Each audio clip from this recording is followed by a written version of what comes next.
আসসালামু আলাইকুম। গরুর দুধ দিয়ে গরুর গোশত রান্নার এই রেসিপিটা অসাধারণ, দেখতে খুবই জুসি হয়েছে। আর যে পরিমাণ স্যান্ড বের হয়েছে, রুমে থাকা যাচ্ছিল না, এত পরিমাণ শুধু বের হয়েছিল। এটা রান্নার জন্য আমি এই মিষ্টানে আদা বেটে নেব, কাঁচামরিচ, হালকা বাটবো, বেশি বাটবো না।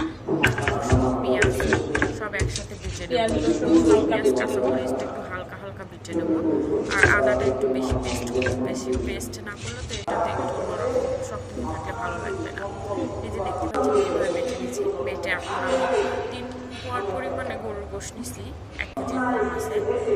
এতে দিলাম আমি জিরার গুঁড়া, ধনের গুঁড়া আর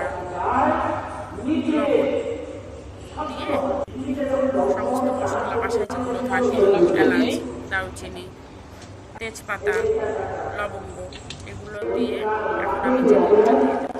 আমি দিয়েছি 1/2 কেজির মতো দুধ, হালকা একটু পানি অ্যাড করছিলাম পরে, দিয়ে একসাথে মিক্সড করে নিলাম। মিক্সড করে গরুর দুধটা ইচ্ছে মতো জাল দিয়ে নিতে পারেন, আবার কাঁচা দিতে পারেন। আমি 6 মিনিটের পছন্দ করে 10 মিনিটের মতো রেস্টে রাখছিলাম, এখন চুলায় দিয়ে দিলাম। এই যে রান্না প্রায় শেষের দিকে, দেখতে পাচ্ছেন কি পরিমাণ কালার আসছে, কাঁচামরিচ হলুদ ছাড়া, দেখতে ইয়ামি লাগছে। এতে এত পরিমাণ টেস্ট আছে, এত পরিমাণ টেস্ট, আপনারা অবশ্যই ট্রাই করবেন, অবশ্যই অনেক মজা।